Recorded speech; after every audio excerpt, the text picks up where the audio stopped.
was a school teacher up at Ursula Minor, one of the schools here. He encouraged me and got me to go to the national convention when Al Gore was running for office. He encouraged Betty Davis to run for, first off, the school board, later State House of Representatives, and later Betty Davis became the first African American to be elected to the Alaska State Senate. Notable Alaskans throughout the years have done good work and have received a degree of recognition nationally. Here lately, last year in fact, a group called the History Makers came into Alaska and inducted 11 people into what is called the History Makers. Those 11 people will be enshrined in the National Archives in the Smithsonian. They are Celeste Hodge, who has been active, one in the NAACP and also active in the community, doing all kinds of work for Black history and for Martin Luther King celebrations.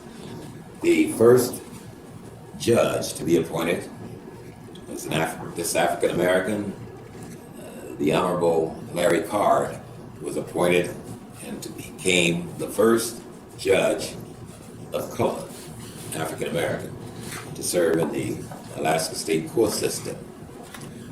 Rex Butler is also inducted.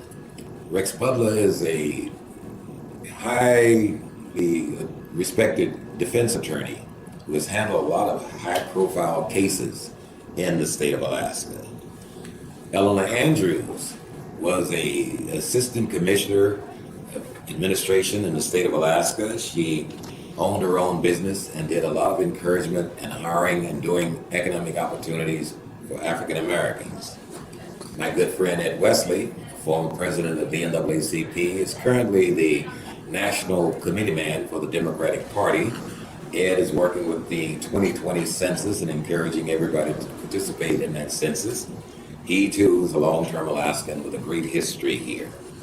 Reverend Alonzo Patterson also was inducted. Reverend Patterson, the pastor emeritus of Shiloh Missionary Baptist Church, has been involved in the social activities of Anchorage going back to the 70s. He was responsible for working with the community to get something named in honor of Martin Luther King. In this community, there was great uproar when they made an attempt to name the Performing Arts Center after Dr. King. The community was in arms. At one point, they wanted to name 9th Avenue after Dr. King. Again, they were in arms.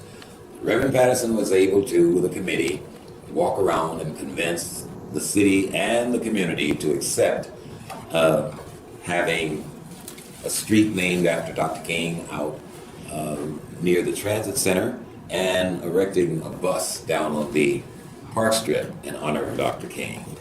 Sylvester Jubert, an entrepreneur, began his career working for Western Airlines, amassed some money and became an entrepreneur, owning his own business. He currently owns Midnight Sun Auto Rental and has a workforce of some 20 people working for him.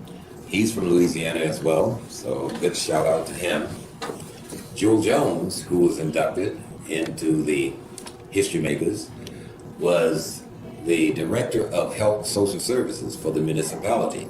She was involved with a program called CETA, which was a workforce development program, and got work for a good number of youth. She was also a member of the NAACP, and she has a building named after her in Mountain View, the Jewel Jones Resource Center, and in there her key tenant is the Special Olympics. Okay. And then they also inducted me into the History Makers. The 11 of us are enshrined in a digital archive that began some 20 years ago, and they have Harry Belafonte and Nancy Wilson, and Cindy Poitier, and a great number of athletes and African Americans across the nation But then again, they came into Anchorage, Alaska, and inducted 11 of us to be in the History Makers. In November, they will be celebrating their 20th anniversary, and they've asked us, along with History Makers from across the nation, together on November the 5th and 6th there in Washington, D.C., where we will go over and visit the Smithsonian and induct and put in additional people into that archive. Anchorage, Alaska has been very good for me and for a number of African Americans. It's a place where, as an individual, you can amass a network of friends, pursue your passion, and succeed. We have, of course, as you do everywhere, shades of racism. Last year, for example, out in Wasilla, during Black History Month, a man erected some signs that said, "Negro fake his story." Another sign had a picture of President Obama dressed as a monkey and hanging from a tree. He had another sign that said, "Whites forever." And when we spoke with the news people, etc., because there was a concern that road that he's on leads to the jail out in Wasilla area, and the inmates were going past his property every day back and forth to court, and they were seeing what he had erected and going back into their cells arguing about it. So it was almost causing a riot within the jail cell. Even the staff, blacks and whites, were having hard feelings and walking gingerly around each other because of that incident. And again, that was just last February. So while I say to you that the economic opportunity here in Alaska is great for African Americans, we still indeed have much work to do, and shades of racism are here as everywhere else. Here is George Harper. George Harper was a Renaissance man in a sense. He did things that most African Americans don't do. He was an ice skater who went out to the Diamond Mall and would show young people how to ice skate. He was an ex-Navy man, and he worked for the Bureau of Land Management in computers. So when we first met George, this was before computers were so popular and everybody was mystified by this man that worked with these strange machines, computers. This was back in the days when they had to feed the old cards into a computer. And here's this guy knowing about computers. Well, once he retired, he had this great passion for Black history. And George went around and found old obscure pictures of blacks in the gold rush days, blacks who had done pioneer work way back in the 1800s. And upon his death, he had willed all of his holdings and possessions to the University of Alaska. We boxed it all up in accordance to his wishes, and it is now enshrined out at the UAA Consortium Library, where you can go and see the photographs that George collected and learn a great deal about the history of African Americans way back in the 17 and 1800s here in Alaska. Here is Walt Furnace. Walt Furnace was a Republican who was in the State House of Representatives, and everybody thought that that was kind of a misnomer that he was in there, but Walt held firm and said, you can't put all your eggs in one basket, and you can't negotiate if you're not on the inside.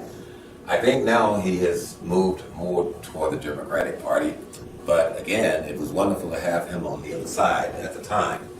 A good friend of his, Louis Overstreet, featured here, and Betty Davis, who again was the first African American elected to the Senate. Louis was the president of the Alaska Black Caucus, and that group, like the NAACP, advocated for empowerment of African Americans. He brought in such people as Perry Mitchell, who talked about and fought with the Small Business Administration to get them to do more loans to the African American community. John Parks, we've talked about, and the great work that he did. John was responsible for getting public transportation. He was a strong advocate for voter registration, and he was responsible for getting the post office improved in the Fairview area. My friend Charles LaVige and Bill Sykes and Pat Berkeley, they formed a group called Univentures. And Univentures was going to, and in fact did, improve the economic lot for African Americans. Their proudest achievement was the establishment of this building located at 13th and Gamble. This building, featured in Jet Magazine, here is the page from Jet Magazine, the ribbon cutting that occurred. This was the first and only building erected by African Americans that was valued at $2.1 million, featured in Jet Magazine. That building still stands at the corner of 13th and Gamble. Fair housing. This fight, led by Jim Kelly, there's Betty Davis, and Louis Overstreet's wife, Joanne. Down on the park strip, probably at a Juneteenth celebration, talking about fair housing and the need for social improvement. Here we have part of the history, and we will be talking more about that history at an event on next month.